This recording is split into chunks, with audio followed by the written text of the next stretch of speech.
Hey, good evening. Welcome to the Stokastic.com NFL Live Before Lock Showdown edition. Dallas Cowboys, Las Vegas Raiders.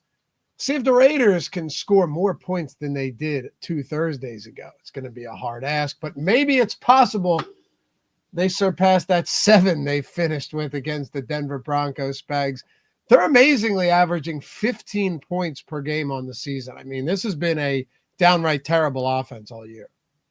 Well, if ever they had a chance to beat that out, I think a matchup with the Cowboys would be it. It's either a Cowboys defense regression to the mean spot or a Raiders actually produce pretty well, put up the 23 implied points they have spot. So I think it's a fun one. Seems like the projections are thinking that the Raiders are going to do well today across the industry. So it's always good when people can put a lot of their money towards a team that's been crap in the bed left and right. Yeah, but you know what? I mean, this total was at 50.5 earlier in the day. It's down to 48.5 now. So it actually is dropping. And I can assure you in Vegas, it has nothing to do with weather. But still, that's a pretty significant total. So it's a significant enough total for the Raiders too, as an implied total, team total, 3.5-point dogs at home. So you're right. I mean, I will say DraftKings on the money, baby, with that Brock Bowers pricing. They know this isn't a good offense. They know Dallas is going to get better after the bye. So what do? They price Brock Bowers below Kenny Pickett and Aiden O'Connell. They price him only a couple $100 above Jake Ferguson and $1,400 north of Trey Tucker. They're on to something. And you know what's going to happen, man? You know what's going to happen tonight? I'll tell you what's going to happen, Spags. Brock Bowers is going to have like 2 for 15 and a lost fumble. And they're going to go, what did people are going to say, what did DraftKings know? What did they know? As if, by the way, it makes any difference to them pricing a guy at 8K in a peer-to-peer game. But of course, they're going to say, what did they know pricing him at $8,000 and getting everybody to jam the chalk? Dude, $8,000 is ridiculous. He's the best play on the slate. Yeah, I mean, it definitely makes it hard to think about lineups without him. But, you know, the Fields ownership is not crazy despite that. Stokastic only projecting Bowers for, 55% ownership overall. So you're getting more than that in the sim, I think, in the captain and the flex spot, you know, as you should. But Bowers, he had the down game last time out. I think it's a weird thing. Maybe DraftKings algorithm is like pricing guys' last games a little bit more because in NBA, same thing with DeAndre Hunter for the Cavs tonight, where he had like a really bad game relative to how he's been playing all year. It's like 30, 40 fantasy points a game. Put up 17.5 the last time out, and they dropped his price by 2K for like no reason. So yeah, maybe they have like a different algorithm running and it's just not working correctly yet, if I'm going to give them the benefit of the doubt. Yeah, I mean, look, again, I'm just having fun here, Spags. I'm just having fun. Honestly, the DeAndre Hunter thing and this in the same day is kind of odd, I think, because these are like two pretty big mispricings. I mean, projection-wise for Bowers, I think you make the case more than DeAndre Hunter won in NBA. But it's odd to have two like outlier things that kind of feel to me almost like, you know, little nugget, little Easter egg for you guys out there that are paying attention. Like, oh, play these guys because the salary makes no sense whatsoever. Yeah, and look, clearly it is just an algorithm thing. I don't think anyone's denying that, right? It is, but It's the weird thing is usually like with DraftKings, you've always seen the algorithm kind of been sure fantasy points like performance, but also ownership that they've received. And there's no way, I don't remember the exact number, but there's no way Brock Bowers wasn't super popular last week against Denver, even though he sucked. I don't remember the ownership number, but yeah, coming off the Jags game, I presume people chased it a little bit more than they probably should have. People love chasing the Broncos defense spot, only to get disappointed week after week. Eventually people will learn, right? Wow, it's crazy, man. Getting the win over Mahomes yesterday. By the way, we just updated projections and ownership. For those of you looking to rerun, I'm going to do so right now. That's the reason the sims are not up on the screen yet. We're running it behind the scenes right now so we can have fresh data for you, a fresh sims run. Looking forward to having some fun with this one. As always, happy to have you guys here. If you don't mind, take a second, atone for your sins this evening. Hit that thumbs up, subscribe to the channel. Leave a comment down below. Well, don't do that. But definitely subscribe. Definitely hit the thumbs up. For me, I'm doing this show 6, Spags, with a cold. Please, no, don't feel bad for me. Playing the please. world's tiniest violin for Laffy.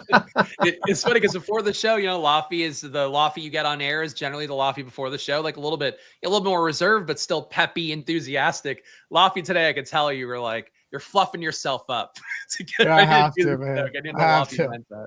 I have been barely moving today, but please, no sympathy. Please, I would hate for you to. I mean, look, someone has to do the job. Okay, that's all I'm saying. Yeah, it's a tough job. Anyway, for real though, glad to have you guys here. Let's have some fun. Let's get into this one. I got my lineups not set yet. I've entered lineups. I have not set them. I was waiting again to run one more run. I won't. I'm not going to run them again. Like we get this update. This is a post inactives update, Spags. So we'll probably push one more update closer to lock. I'm not saying you shouldn't, of course. But I probably, especially being on live before lock, I likely won't do anything with it. As long as we're updated for the inactives, you're not going to get any significant prop movement unless something crazy happens over the next hour. So I feel pretty good about running them now. Yeah, the total maybe moves a fraction of a point and you get an update as a result of that. But I would say at this point, yeah, you probably are safe to build your lineups because there's nobody else that's going to come out of left field at this point. Bo Grizzly, I never get sick. Cocaine and karate keeps you clean. I should try that. I never got sick until I had kids. Yeah. For me, it was New York City, taking the subway every day. Then I started working remote when I was at Barstool and I stopped getting sick because I wasn't taking the subway anymore. And on the New York City subways, you get a lot of germs around you. But then after that, like I've been working remote for like my entire career, basically. And then since having a child, it's like, yeah, I'm sick every month for the first year, especially like your body has to adjust. You get sick like every 6 weeks or so. Yeah, man. I'd say you start to get calloused after that. Though. I do wonder, is it good to get sick once in a while and actually be around people? Because if you're a recluse, right? And then one day you decide to venture out into the world, you just catch a cold and die.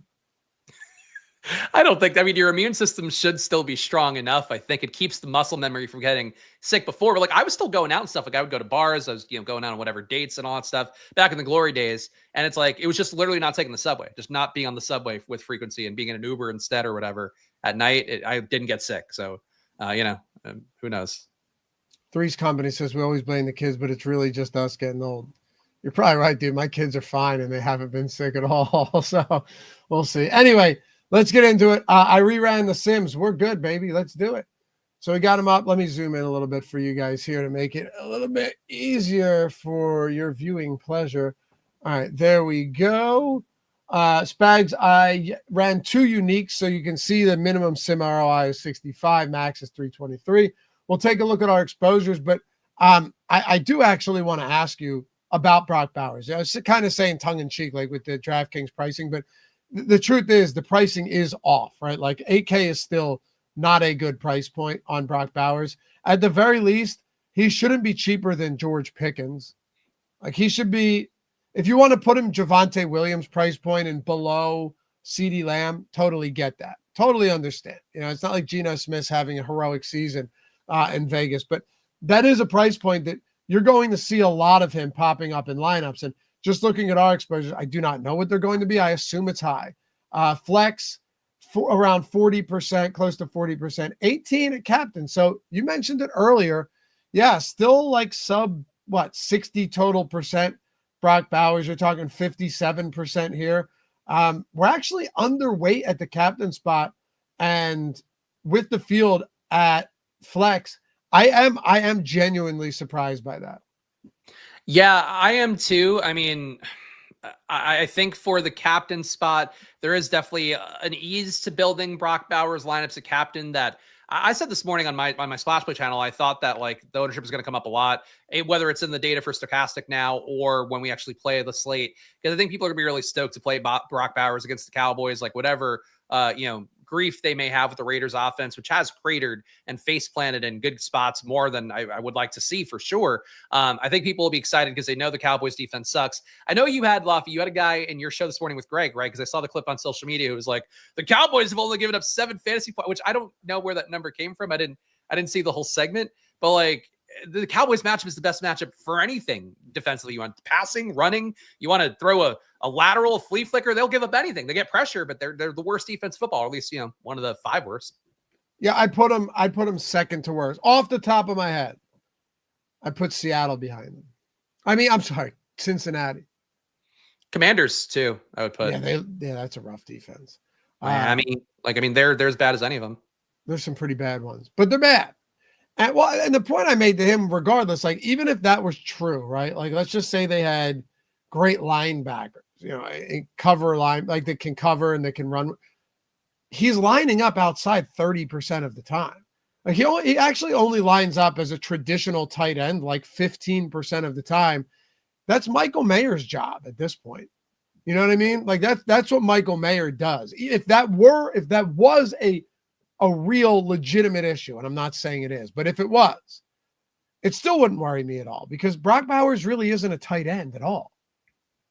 No, he's getting slot targets. And the thing too is like there's no underlying numbers. Again, I swear by the EPA stuff generally, but the slot targets are a little bit low going against the Cowboys D, mostly because you can get it out wide, you get it to your tight ends, you get it to your running backs, but only a 33% rate to the slot, but still crazy efficiency with 0.4 EPA per target allowed to the slot. So Brock Bowers, 22 targets in the slot on the year, 15 as an inline tight end. They're soft versus inline tight ends as well. And it's Brock Bowers. It's going to be better than 99% of the tight ends that they face this year. So even if you thought the Cowboys were like some shutdown tight end defense, I don't know what number you'd be looking at to get that conclusion. He's still Brock Bowers. So yeah, I mean, look, Brock Bowers is going to be chalky as hell. The reason you don't play Brock Bowers today is because he's so cheap and everybody's going to want to play him. And then then the ownership isn't even saying that as much as you would think it would. You're talking about those numbers on the year, but if you look at his last 2 games, when they've gone like heavy, can I even call it 12 personnel? Because he's lining like when they're going with 2, let's say tight ends in name, it definitely looks a lot different. And now you have no Jacoby Myers, and it's not like they're running guy. You think about it, right? So if you look at their wide receiver snap counts last week, Trey Tucker, and by the way, this is not a Brock Bowers show. This should hopefully shed light for real on the other skill positions here for the Raiders. Trey Tucker played 100% of snaps without Myers last week. I know it was a complete stinker for all of the Raiders. Well, actually, both sides. That was the worst game of the year. I'd rather watch Jets Browns just for Quinshon Judkins. But 100% of snaps for Trey Tucker. Myers is gone. So you had 62% for Deontay Thornton Jr., 23% for Jack Besh, 57% for Lockett, and then Bachman played 3%. So if you look at that, it's like, you have 100%, and then you have what between those 3 guys? What's that? 135% or something. That's still. You have other teams that are running these, 3 wide receiver sets. You take a look at this. Bowers played 83%. Michael Mayer played 62%. That's a lot of overlap there. And you're not going to have Michael Mayer lining up outside and have Bauer in line. Like, they're not going to do that. So with Jacoby Myers gone, it stands to reason that you're just going to see more of Brock Bowers used everywhere is what I'm getting at. Yeah, and ultimately, people I think underrate the snap count stuff. I know Loughran and I talk about it, and Loughran does, especially whatever Showdown video you're doing. Talk about snap count because that's really for Showdown's the most important thing. How often this guy's in the field, even though guy can't hit in 15 snaps like Jack Besh played 15 last week. You want a guy to get more work out there. So like just based on the snap count, Tucker and Bowers a tier above. Mayer got less work last week with Bowers taking over some of that slot role that Jacoby Myers left behind. Mayer playing under 40 snaps, Bowers over 50. That's trending in the right direction. But I think really what it comes down to is that Bowers, worst case scenario in terms of the on-field volume, he's your wide receiver 2. Best case scenario, he's your wide receiver 2 in volume, but just the targets he gets are better quality. They're lower ADOT, easier to catch than Trey Tucker's. He can do more yak stuff than Tucker can, I would say, generally. So yeah, Bowers is a tough fade, but knowing that everybody's gonna be uncomfortable not playing Bowers today. So what do you do around that? Right. William Paul Laffey laddering Thornton to 65. Heard it here first. All right, man. I mean, go for it, brother. Where are you getting the 65 ladder at? Now, I'd be interested to know where you're getting the not just a 60. Do they have it? Let me see. What's the highest just on DraftKings, because I'm here? You can. All right. So DraftKings 60 is plus 1040, and their all odds are usually worse than everywhere else. So what is it? What do you, if you're laddering the 65, first of all, where? Second of all, what are you getting? Like plus 1200? All right. I mean, that could be fun. Sometimes I like to let the chat guide the show, Spags. And Rance says, hey, Rance, by the way, says Lockett's dust. Yeah, I had like an internal battle with myself within the show this morning talking about Lockett. Because at first I'm going, I don't really want to do that. Why would I do that? And then I'm thinking, well, actually, he has a lengthy history with Pete Carroll. Played on the same team with Geno Smith for many years, with Geno as his starter, I think 3 of those 6 years or whatever it was. He's very cheap. They trust him. They clearly don't trust Thornton and Betch yet. I'm not ever excited about Lockett because I think, largely speaking, he is dust. But it's a 1-game slate, Spag, so what do I do? It's a 1-game slate against the Dallas Cowboys with a near 50-point total. I feel like I have to get to some Tyler Lockett today. I mean, Lockett played 34 snaps last week, which is about as close as to his maximum snaps he got, on Tennessee. It's weird because I'm surprised to see the chat here saying that, because like my chat this morning, and I feel like they're usually pretty similar to Stokastic, was like, oh, like Lockett, man, lock button play, and industry projections too are giving you a ton of Lockett. Like Lockett's in your optimal cash game lineup, using kind of data around the industry. Lockett's coming up well simmed. I think even if you think Lockett's dust, I mean, I guess you'll move away from some ownership, but I think the field's going to be really stoked to play Lockett. And also, Lofty, just fun fact on that guy's Dante Thornton thing, I looked up the numbers. He said Hard Rock in chat, but Hard Rock has a ladder for Thornton, or I guess odds for Thornton, plus 40, over 50, and over 65, not over 60. See, that's weird. Florida sportsbooks. What are they doing? Can you tell me what the 65 is? Because Hard Rock odds are typically trash because they know that they're only in a select few states. And if you're in Florida, it's the only show in town. Tell me it's like 9-1. It's actually worse than that. So it's plus 750, and then 70 or better is 1640, plus 1640 on DraftKings, FanDuel plus 1500. Wait, 65 yards is plus what on Hard Rock? Plus 750, yeah. Those are terrible odds. Yeah, terrible odds. That is like consumer extortion, like spelled out. I hope Hard Rock is not paying Stokastic right now, but like that's egregiously bad odds. Oh my gosh. Yeah, those are terrible. I mean, look, if you wanted to go grab the 70 at, like, what'd you say, 16-1? All right, fine. If you want to go do that, you could convince me that could be a little bit of fun, maybe a fun sweat. Talking about sub 6% implied odds there, fine. And no Jacoby Myers. Plus 750 is awful, man. Those are bad odds. The funny thing too is, like, so 65 yards or better at Hard Rock, you could get a better bet with more money coming to you for 50 yards or higher at FanDuel, at Fanatics, DraftKings. It's pretty close, but yeah. Is 65 the highest it goes on Hard Rock? Yeah. Okay.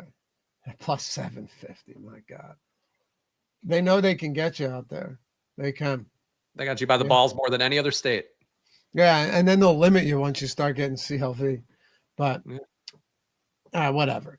All right, so can we spend a little time breaking down for the people here? Let's break down these pass catchers. We're talking about Thornton here with the alt lines, but he did play a decent amount of snaps. I will say too, William, I don't even think it's a crazy idea if you could get good odds on a Deontay Thornton prop, because you don't know. There's a lot of uncertainty, a ton of ambiguity with this offense right now because we learned nothing really last week. And Denver's, a unique defense in that they're going to force this team to do different things, like go away from Brock Bowers for the bulk of that game. So, yeah, maybe you do see a few more opportunities for Thornton. He did play the second most snaps at wide receiver behind Trey Tucker. So, yeah, you know what? It's not crazy. Just you're probably in Florida is my guess, which sucks because those are bad odds. But, yeah, you got him. You said it. Yeah, maybe Jack Besh, the 14 snaps. He played a quarter of the snaps. Maybe he can get you there. Fine. But I mean, he has been essentially uninvolved all season long. His season high and really, I guess, career high is 3 receptions for 27 yards. And that was a game where Brock Bowers was absent. So you bring Brock Bowers back into the mix. You have Trey Tucker and all of those guys. It gets a little bit difficult. Let me just say this, Spags, before turning it over to you. Mark Rabinowitz. Mark, yeah, if you're not heavily limited on Bet365, I'm not yet because I use it as my fun book for ladders and same game parlays and parlays. They have, in my opinion, they have by far the best alt lines if you're looking to ladder. Just throwing it out there. If you guys are looking to do it, shop the odds. Bet365 will typically look plus 1,500 at 60 yards, Spags. Like that, I may bet that on principle. I think that's a pretty good bet. By the way, Mark is holding a goat. I mean, hopefully that's not a tradition. He's going to slaughter that goat. I don't know. Better than doing something else with it. I guess, yeah. What do you prefer? Okay, pick your poison. Fuck the goat, slaughter the goat. What do you choose? Hopefully not one before the other. Depends on the order, I guess. Yeah. I set you up for that one, dude. Totally unintentional. But yeah, Mark, Bet365, excellent. He said, I mean, I am in Kentucky. That's a man right there who can take a joke. I love it. All right. Can we break down these pass catchers? And feel free, Spags. We can exclude Bowers from the conversation, right? Because we already talked about him. But don't hesitate to include Michael Mayer in here because he's also going to be out there. And we saw him with 3 receptions early in that game against Denver when they had nowhere else to go. He wasn't his first read, but he ended up getting a decent amount of looks early on.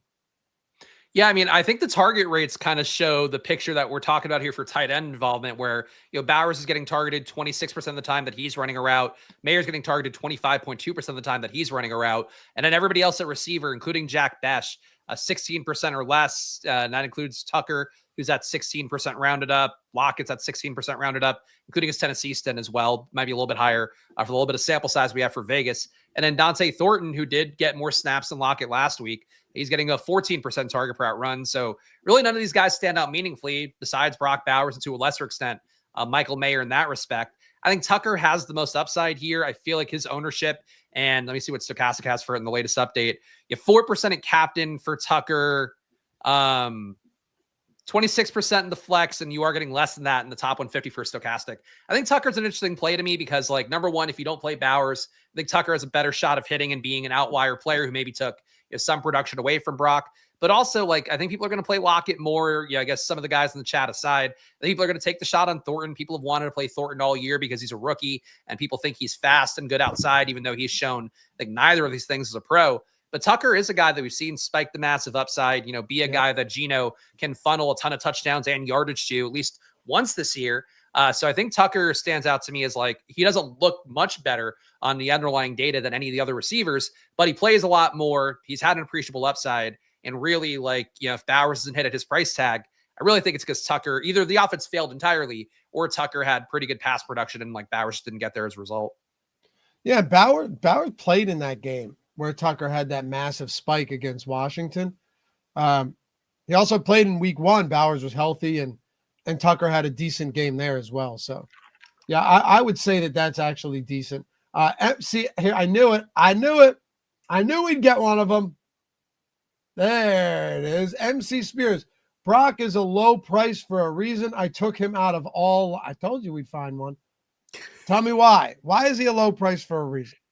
It's for real. The floor is yours, brother. Give me a good reason why they would price him low. Where I'm playing against you, Spags is playing against me. I'm playing against LJ Martin and Einsteinium in chat. We're all playing against each other. We're not playing against DraftKings. Us entering a contest, they get paid regardless. They get paid. You ever see what the rake is on like the Millie or these big contests? Some of them, Spags, it's like $300,000, $400,000 in rake just for them setting up the contest. So I don't really think they care what Bowers' price is. No, I don't know. I don't know what the logic is. Whenever people think like the book is rigging against, player props or whatever, and I know you've seen, players mess around with that a little more lately, but on the book side, I should know what the incentive is, what the logic is for it. In reality, it's just an error that happens. Like, think about DraftKings or any sports book, like your job. And I know this too, because I had a betting startup where we saw one of the biggest international books out there would sometimes underperform the holidays because probably their lead odds maker was off or something. And that's the kind of thing that happens a lot. It's just a job for most people. It's an algorithm that fucks up and a job where people fuck up like anything else in the world. So it's easier if you understand it through that prism as opposed to thinking that everything is like a tea leaf that you have to read about pricing and stuff like that. Yeah. By the way, MC Spirit, if you're saying like I'm taking Brock out of lineups because he's wild, he's going to be super chalky, like Spags was saying earlier, because of that price point, I could kind of get behind that. Like, it's risky, but I kind of understand going, I'm not going to captain Brock Bowers anywhere because, I took a stand on that with Greg last week and had Trevion Henderson that had 3 touchdowns and not even done much as far as yardage goes. Yeah, I had a ton of Justin Fields at captain. On a lot of slates, that ends up being pretty damn good. And not a lot of people wanted to go there. But, yeah, I mean, again, I'm not gonna, because there's a bunch more comments. It's a bunch. I know, like, what is going on in the chat? Can I just quickly, just to pull these up for you guys watching at home on your TVs? Like, what greed? How are they making more money from pricing Brock Bowers at 8K? Like, how is that giving them more rake? How is it making them more money? What does it do? Like, really think about, what do you get out of this? Like, are they incentivizing insider plays to play Brock Bowers when you also will look at Brock Bowers and go, he's cheap? I just don't get. It's got to be something winning from this. Like, what do you get out of it in anything in life? Yeah, and look, Brock Bowers might suck today. It's very possible, but it's not because he's 8K. He was very expensive in a tough matchup last week, and he sucked as well. The rake, I know. Well, Westup said they care about rake, period. Yeah, exactly. That's true.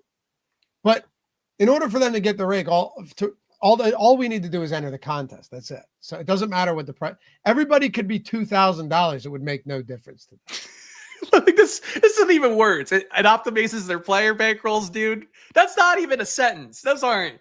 What's that mean? You guys are off the fucking chain in chat today. Please, just makes for a great show, though. I thoroughly enjoy it.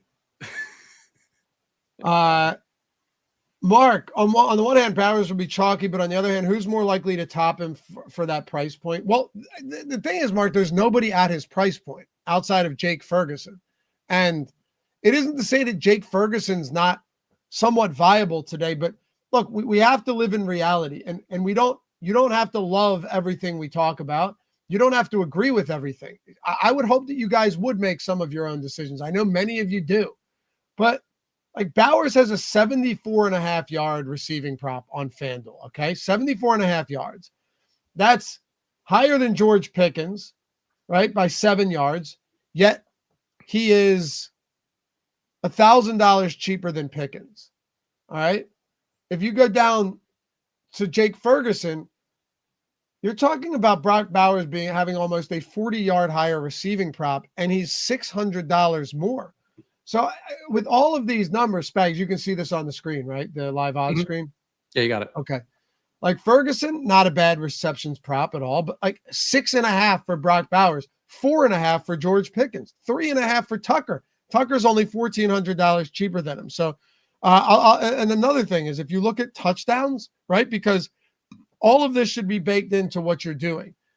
Brock Bowers' touchdown prop is even money on FanDuel. CeeDee Lamb is plus 115. George Pickens is plus 130. Jake Ferguson is plus 175. And Trey Tucker is plus 220. So he's objectively underpriced. What you do with that is totally up to you. But he's for sure underpriced. And I think, on paper, he's just a better play than Pickens. Now, I kind of like some George Pickens today. Pickens, you were talking about Trey Tucker, right? Mm-hmm. George Pickens, to me, is another guy that always has insane slate breaking upside. Always. So the fact that we're actually getting close to 10% of Pickens at captain, we're getting 22% Pickens at flex. Actually, we're under the field. I'm still perfectly okay with that. And this is actually a very easy slate to build around expensive players and throw some cheap guys in as well. Yeah, I'm with you on that fully here, and I'm so distracted by the chat because this is really like I would love for all of you guys out there to watch more Stokastic content if you can, so you guys can just get a little bit more like I think what we're talking about here, and I think also just for people out there, take the tinfoil hat off a little bit more with gambling stuff if you can, because DFS again, there's just got to be incentive for stuff as opposed to player rigging and whatever. But I agree fully that like look tonight. To me, Brock Bowers is ultimately the main decision point you make first. Everything else, you're either leveraging against that, going to something else. I know we have super chats and all that coming up too, but just for you guys out there that like are really caught up on this, it's I think important process for you to understand why it's not the best thing to just not play a guy because he's too cheap on a slate. Like it happens, and you shouldn't look the gift horse in the mouth too much, even if you do fade him for ownership reasons, which are totally credible, as I've said. There was a guy on Thursday that was like, I'm leaving. All you guys want to do is say play Justin Fields at captain. Or all you guys want to do is play Justin Fields. He didn't even say captain. And then Fields ended up having a nice game. But Fields just as easily could have had a terrible game because he's Justin Fields. He's benched. He's not even their starter next week. Bowers could have a bad game. CeeDee Lamb could have a bad game. You know what? Javonte Williams could have a pretty terrible game today too. But I tell you this much, Jaden Blue is inactive again. And last week, Javonte Williams, 2 weeks ago, because they had a bye, saw 87% of the snaps. And almost every single running back touch went to Javonte Williams, right? He saw 15 attempts. Mind you, they played from behind almost the entirety of that game. 15 snaps in that game. Meanwhile, Malik Davis saw one attempt for 3 yards in the game. And Schottenheimer was so dissatisfied with Jaden Blue after that Denver loss that he decided to make him a coach's decision inactive. So regardless of what Williams does today, Spags, the fact that this guy is not just a lead back, but he is getting fed all of their touches, there's no way around saying, hey, look, he's just a good play on a one-game slate. Yeah, I mean, look, Javonte comes up a good amount in the sims. You're getting definitely more, it seems, in the field and the flex. Captain, I think, depending on how many uniques you use, it might come down a little bit more and come in under the field there. I will say for Javonte, the one critique I would give him, the workload, like Lough, you mentioned, is really elite. He's got 19 intended touches a game. He's been pretty efficient with them, less efficient in the pass game than the run game, but 4.2 red zone opportunities as well per game, 2.3 inside the 10-yard line. And I played some Malik Davis because I had Jaden Blue lineups that were coming up for me in the sim. And I was like, I like these. I'll take them. I just swapped Blue down to Malik Davis. But really, there's no credible reason to play Malik Davis. Like the workload's not really there. They want to give the ball to Javonte. I will say for Javonte, though, the one thing that stands out is like the Raiders' run defense is actually pretty good. Even if you go back, like they played Jonathan Taylor, I don't know, a month and a half ago at this point. Time flies when you're having fun. They gave a couple touchdowns to him, but kept him under 100 yards, like really had one of the better defensive performances against him, besides getting up the touchdowns, which he seems to find no matter what. Overall in the year, Raiders only at a negative 0.07 EPA per rush, one of the best run defense marks in the league. In the red zone, negative 0.13 EPA per red zone rush. So they're not bending, but breaking in the red zone. They're holding things down there.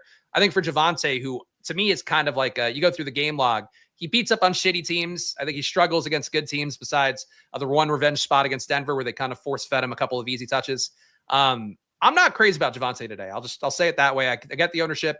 I get the workload and all of that. But the Raiders run defense is like the only good defensive part on either side of this game besides the fact the Cowboys generate some pressure.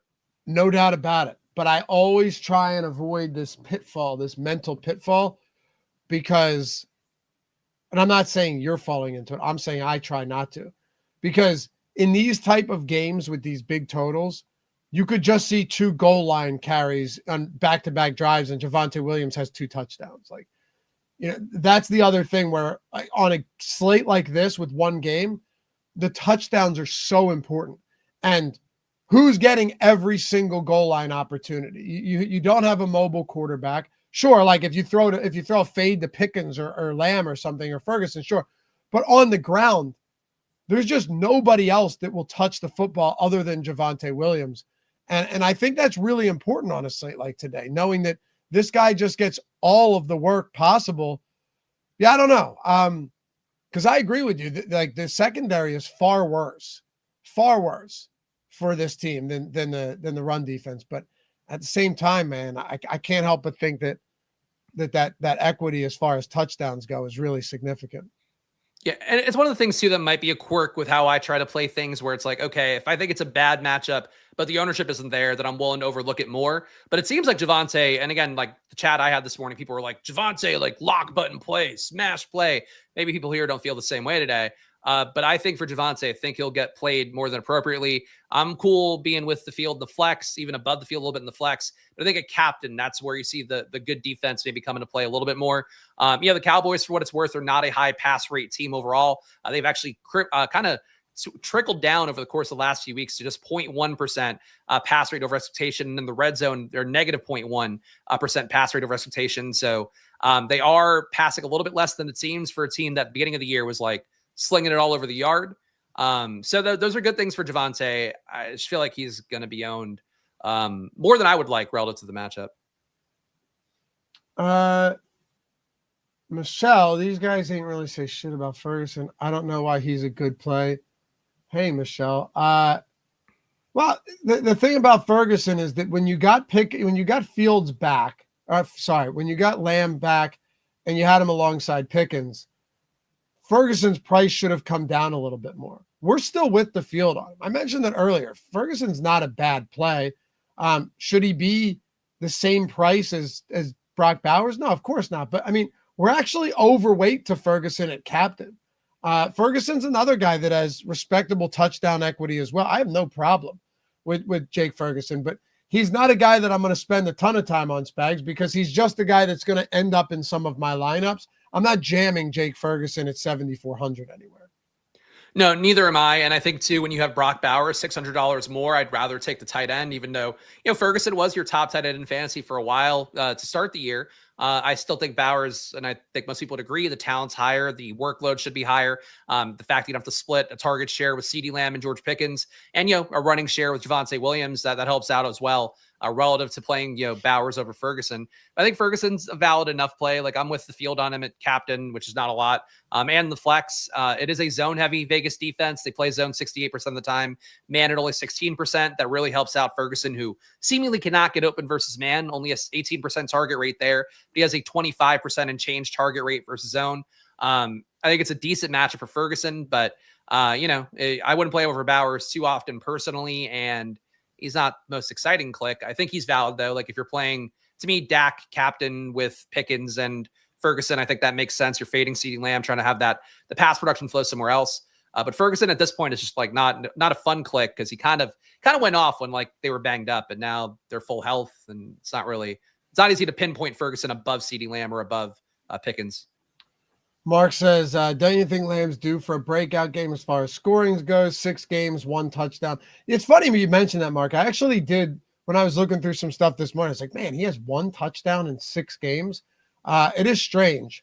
Now, granted, CeeDee Lamb's not like the type of guy that you would just expect to have 15 touchdowns every week, but none of that is really all that important to me. And a breakout game isn't necessarily important either. The fact of the matter is, this is a very good matchup. CeeDee Lamb is essentially unguarded. The only one that could guard CeeDee Lamb this year is himself against the Eagles in week 1 with those drops. I mean, aside from that, CeeDee Lamb, I mean, he's going to get open. We have him as our second highest exposed captain. I'm running this with 2 uniques. You get 38% of Lamb exposure at the flex. A matter of fact, Spags, let me just remove this.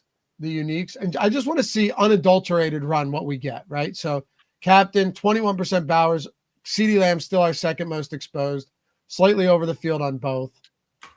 We actually get less CeeDee Lamb at flex by a few percent there, and more Brock Bowers getting us slightly over the field. So it doesn't really change all that much if you don't run those 2 uniques. We do, however, we get 53% Javonte Williams at flex, less at captain, but our highest owned flex would be Javonte Williams. And interestingly enough, Genty's number 2.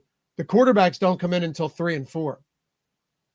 Yeah, and I would say for CeeDee Lamb too, like part of the reason he's not scoring touchdowns, the red zone targets are not there as much as pretty much everybody else on the team. Pickens is averaging 1.2 a game. Ferguson's averaging 1.6.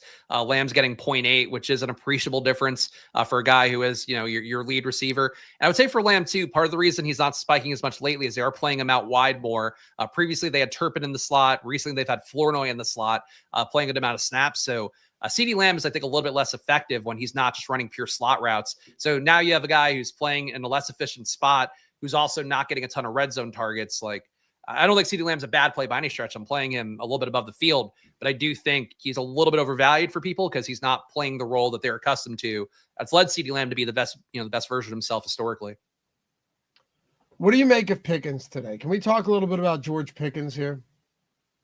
Yeah, I think Pickens is an interesting play. I mean, I think Pickens, Ferguson, and to a lesser extent, Flournoy represent sort of the most important thing on the slate, which is going to be leverage against one of your higher owned plays. I mean, Lamb projects right now for 12% at captain. In the flex, you're getting 36. And frankly, it wouldn't shock me if that's a little bit of a conservative estimate by the Stokastic data team.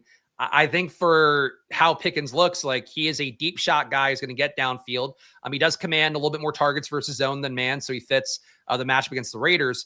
But really, to me, it's like I don't think people want to play Pickens at that price tag, and I think they're going to want to play Lamb a good amount, even though the ownership for Pickens is not crazy low at 31%. It's actually a lot closer in the projections to Lamb than I think it's going to be practically when we flip the cards tonight. Pickens to me, like your most obvious leverage against Lamb, but Pickens, Ferguson, they all kind of represent the same thing if you're not playing Lamb. Yeah, I mean, Pickens, Ferguson, what about Flournoy then? Like, is this a guy that you could see? I mean, he's actually getting snaps. He is on the field. He's not exciting. He's not a primary target there. He's probably the fifth option, if you're including Javonte Williams in there in the run game, right? He's the fifth option behind Lamb, Pickens, Ferguson, and Williams. Yeah, if we're counting run game stuff, I would say so. But Flournoy played 45 snaps before the bye, so he played a good amount there. He's getting targeted. He's running less routes, but he's getting targeted 21% per route run, which is almost dead even with Pickens at 21.9, CD's at 27.6, Ferguson's at 25. So those guys are ahead, but like Flournoy's getting legit targets. He's playing appreciable amounts of snaps.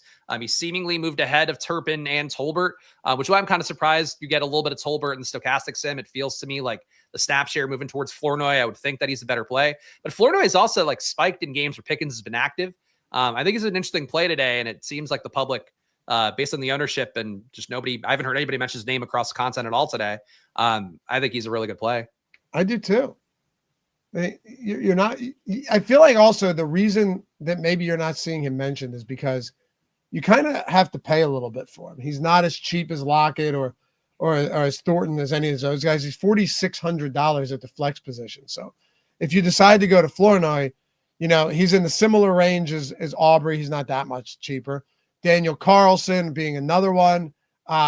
Michael Mayer's cheaper than him. Lockett's cheaper than him. All of these guys are less expensive. So maybe that just drags his ownership down significantly enough to where he becomes okay.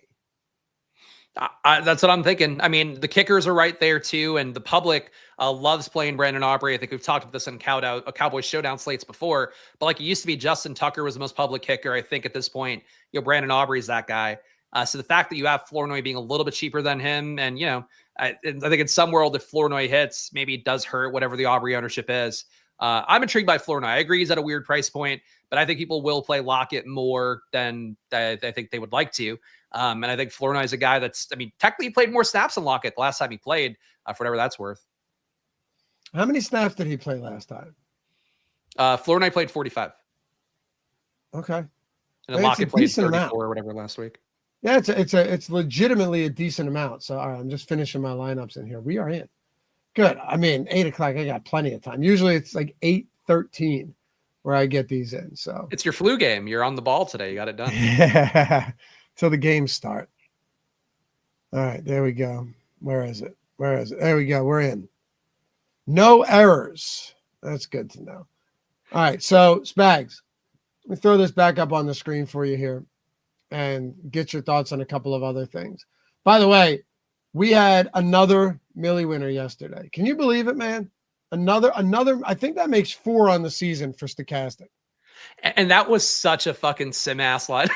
Like that is a triple percent exact same thing. Like, that's the kind of thing that, again, if you run the Sims, you get more and more those QB triples, the game stacking. Like, that's what when I say, whenever Lofty does the link join thing, that like you should take advantage of any free opportunity to get the Sims, because just learning how good lineups look, with the Sim data, really important part of the process. But I really can't, like, that really is like the most Sim ass lineup possible. Triple stack with the bring back, paying up for high ceiling guys, using low salary guys to get access to the high ceiling guys that won't get played together. It's a brilliant lineup, but very, very simmy in a good way. Yeah, in a good way, for sure. I saw that immediately and was like, because I know the Sims were giving me some Tedero McMillan as well. And I'm like, there's no chance that is not, especially the Pittsburgh defense, right? Like in a 50 total game or whatever that was. Yeah, man, that's a beautiful lineup. Shout out to Einsteinium too, with the big wins there in the showdown slate. David Linsmeyer as well. 50K up top, but this guy finished 1st, 2nd, 5th, 15th, 17th, and 18th in that showdown slate. Look, if you guys want to get access to the tools, do this. Click the link now. Put it on your phone or your browser, right? While you're getting your lineups in, don't do anything. Wait till the game starts, place a live bet, and then you'll have the tools for tomorrow. And you'll get a full month of Stokastic Sims for free. See this? The link in the description to sign up with any of our sportsbook partners, get the Sims free. Look at this. Onyx is in 40 plus states as a sweepstakes book. Even if you're not in a betting state, better, sleeper, underdog, pick six, all of these, click claim offer. Once you go, it'll take you there to sign up, deposit $5 or $10, whatever the minimum is. Then just place a bet or create a DFS pick'em lineup. When that settles, take a screenshot of your welcome email and your settled bet. If this sounds like a lot, it's actually super easy. And then just email us, not the books, email us at support@stokastic.com with those screenshots and tell us what you want. If you signed up on 3 of these, let's say you put $25 total dollars. Mind you, a month of core is $130 for just NFL. If you wanted 3 of these, you could go bang on Caesars, Onyx, Fanatics. Okay, boom, $25 you're in, right? Hit us up, be like, can I get 2 months of NFL and a month of NBA? There you go. You're running NFL all the way through like the rest of the season, and you got NBA. You're getting Thanksgiving, Christmas, Black Friday, New Year's, all that stuff. So Spags is right. Like, you should just be using tools, and this gets them to you for free. Even if you're a low stakes player, no better way to do it and take advantage of this, man. So there it is down there. Like I said, you don't have to do it right now, but keep this in mind. You want to use the tools. You want to get access to the Sims. This is the way to do it if you're not trying to pay full price for a week or a month. And also, wait, chat too. We got somebody saying, I like hand building. Good news. The single lineup Sim is hand building with a Sim built in. So a little something for everybody here. But yeah, just keep that in mind. Like, really strongly believe a Sim should be part of your process, especially if you're one of the anti-Brock Bowers people that won't play him at 8K. Look at the Sim. Just like touch the Sim a little. Yeah, give it a feel. But ask permission first. We'll tweak. You're right though. Single lineup Sim, we actually built it with hand builders in mind. Like, the whole purpose of that was, let's give hand builders something that is caught up with the times, because just straight hand building is not what it used to be. Like, the edge is diminished significantly. With the Sims, single lineup Sims, way different. All right, so can we talk about the kickers for a second? I usually don't spend a lot of time, but you have. I want to hear your thoughts on the defenses too. We will. Okay. We will. I usually save them for now, but we have the best kicker in the world on tonight's slate. He is. Brandon Aubrey's the best. Eventually he will break the record, and then he'll break his own record. He's not cheap, but also these games, man, like, whatever we think is going to happen, oftentimes just does not happen. And the best example, what was it? You and I did this show, was it 2 Mondays ago? Yeah, it was 2 Mondays ago. By the way, ESPN back on YouTube, thank God. And it was 2 Mondays ago, Arizona and the Cowboys, and Arizona stomped them. Like, no, we weren't talking about that, right? We were talking about, like, all right, yeah, man, Lamb looks good, Javonte, all these guys. Of course, on the show we were, but most people, it was even you that was like, yeah, most people want to load up on Dallas here as 3.5-point home favorites. And that game was never even really competitive. So it just happens all the time. And what happened in that game, both defenses made it too, which nobody was playing. Yep. Even like we were talking on the show, like, I could play one defense. Like, we were debating that a little bit. Having learned too from other slates, we're like, we don't want to play defense, but it's coming up a little bit in the Sim. Yeah, I mean, I think it's one of the slates again today, but really it is important to keep in mind, like Lofty's talking about, we get live examples literally every week of things going completely askew that nobody believes. Do we remember Thursday night with everybody going, let's load up on the Patriots, give me 5-1 Patriots, and a 3-3 is what wins it. This is every showdown slate, guys. The more that you like can wrap your head around that, embrace the variance of it, and lean into it, the better off you'll be in a lot of situations. Looking at the lineups too that are most duped on this slate. Here's 112 dupes within the run. I ran at 25,000, not 50,000. So this would be a lot higher otherwise. Brock Bowers, Ashton Genty, Brandon Aubrey, Dak Prescott, Geno Smith, Tyler Lockett. Yeah, that's a very chalky lineup. Bowers, Lamb, Carlson, Geno Smith, Javonte, Tyler Lockett, chalky. For sure. Bowers, Aubrey, Prescott, Geno Smith, Javonte, Lockett. This is the great thing about these tools too, Spags, because on the surface, you look at some of these and you just go, man, those are great lineups. But, also on paper, this is a great lineup. But you look at the ownership sum and like, yeah, sure, there's probably the highest projected lineup. Like this is your cash lineup, right? Spags, this is your cash lineup. Yeah, I would say so. I mean, I would probably sort by cash rate, but it's pretty close to whatever I would assume the optimal is industry-wide. You're right. And like there's no CeeDee Lamb in there. But my point is, and I can do that too, it's still the highest one. It's a lot of dupes. And also, too, that's with 50K lineups, I presume. So in larger tournaments, you're talking potentially 3x the dupes, which important to keep in mind that math too. Yeah. So, I mean, these are your dupes, highest duped lineups. A lot of Brock Bowers at captain. So, yeah, we're not telling you anything you don't already know. Brock Bowers will be a very popular captain today. There's no doubt. The top most four duped lineups are Brock Bowers. And if you ever spend 50K on a showdown slate, by the way, this is proof in the right column. Every lineup is 50K. Like I would make the case you should never play a 50K lineup in showdown. Good call. Maybe. All not everyone, but all of them are 50K, and the ones that aren't are like 49.9. Yeah, look at that. 49.8, 49.9, 49.6. And they all have a feel too, where it's like these are all guys that are in the rotations that are playing. Like if you have lineups where it's like everybody's active and it's not kickers and defense, and everybody's like a real guy, I feel like those lineups are always, it's a very simplistic way of looking at it, but those guys are always duped to the gills. Yeah, always. And Jay asked, how much are you guys leaving on the table? It totally depends. I'm not like, I usually like, I'll inject my own takes into stuff once in a while. Like yesterday, I told you guys, I'm just going way overweight on Josh Allen, which oddly enough ended up kind of hurting me. Even though Jacoby Brissett was my second highest exposed quarterback, it kind of hurt me that I went so heavy on Josh Allen. I mean, I couldn't have nailed that better, but I also got it wrong because when you look at the pass catchers, I even boosted Gabe Davis a little bit, and he had an end zone target, 4th down conversion early on. I'm like, oh, all right, here we go. But really, it was more Shakir and Palmer and stuff like that. So I had all of these lineups with a near 50 spot from Josh Allen, Spags, and you were better off with the 27 from Jacoby Brissett because in all of those you were bringing along one of Michael Wilson, Trey McBride, and Greg Dortch. It's DFS is unforgiving. I wish we'd done a show together because I would have told you Terrell Shavers was the answer all along, and you just we didn't. Is that who you were on? No, not even a I was gonna say shit, man. I should have listened to the entire live before live. I mean, for that one, I think that was classic DFS though, where it's like, cool, Kincaid's out, Coleman's out. It's Shakir season, everybody. It's find the time. He's the number one guy. And he puts up like, what, did he have a negative number at one point? He had 0. Yeah, it was terrible. It was bad. So like that's just classic DFS. And that's the thing we're talking about for showdowns. And that's a main slate, but like, that's a one game of variance there where like, you finally think you get Shakir as like your unquestioned alpha. And then Terrell Shavers goes for 18 points or whatever it was. Exactly. So what I was getting at though is I typically take less stands in showdown than I would elsewhere. Like I often want to get to more like low on quarterbacks that I think have a high ceiling in main slates. On showdowns, it isn't to say that there aren't some spots I want to look to get to and might take a stand here or there. But a lot of times I'm very happy just kind of spreading exposure out to some of these cheap guys. And if you look at our exposures here, to some of the cheap guys today.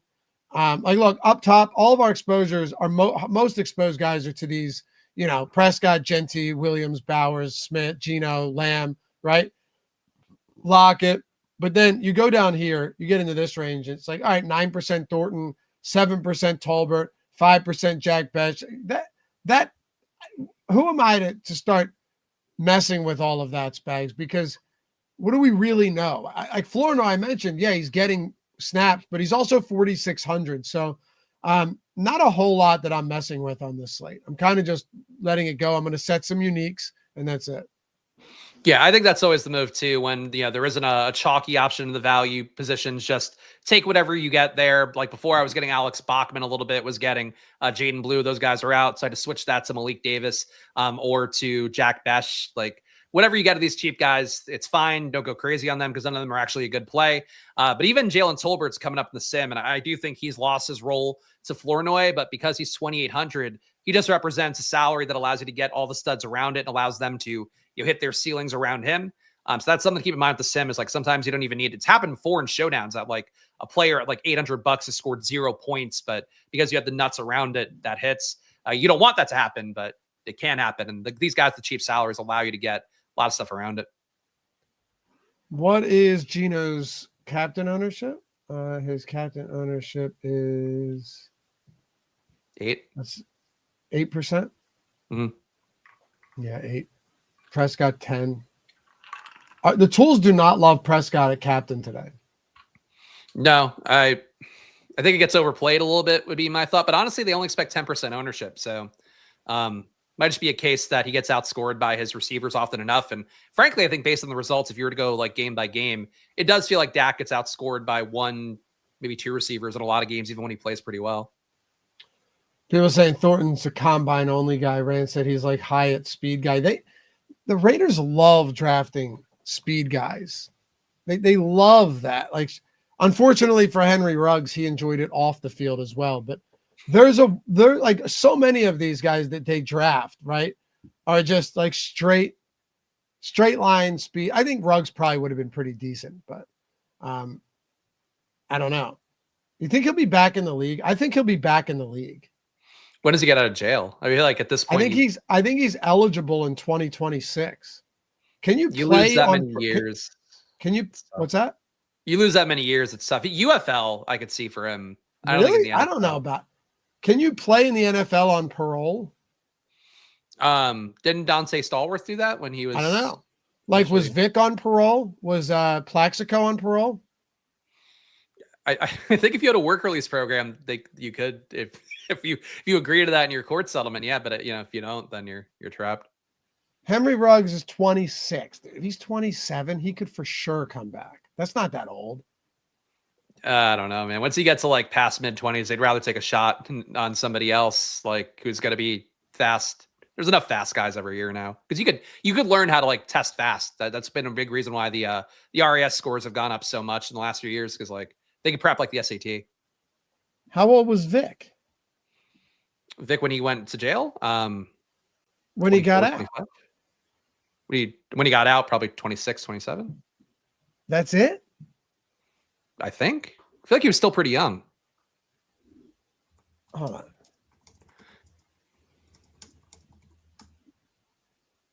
He was 29. 28. Wait, 28? You got released 28, sentenced to 23 months for dogfighting conspiracy. Served 23 months, I guess. We'll see. Someone will take a chance. Yeah, Wake. I thought Vic was 30 or so when he came back too. I really did. Hey, let's hit this super chat before we get out of here. Thank you, Jim. I won $750 in the super booster on NFL on DraftKings. Awesome, man. Well, thank you. Appreciate that. And thanks for the support on the show. All right, Spags, here we go. This is the question. And EMAC, our buddy EMAC, age 29 season for Victor return. Who is the optimal captain for tonight's slate? I mean, I think favorite odds would be on Bowers for me. In terms of how I did play a lot of Bowers as a captain. In terms of how I hope it goes, Lamb, I guess. Lamb? Yeah, I think Lamb. All right. I'll go with a fun one. Pickens. It's good leverage. Yeah. Why not? Anyway, appreciate you guys hanging out as always. Have a great rest of the day, and we will see you back here for the next one. Bye-bye.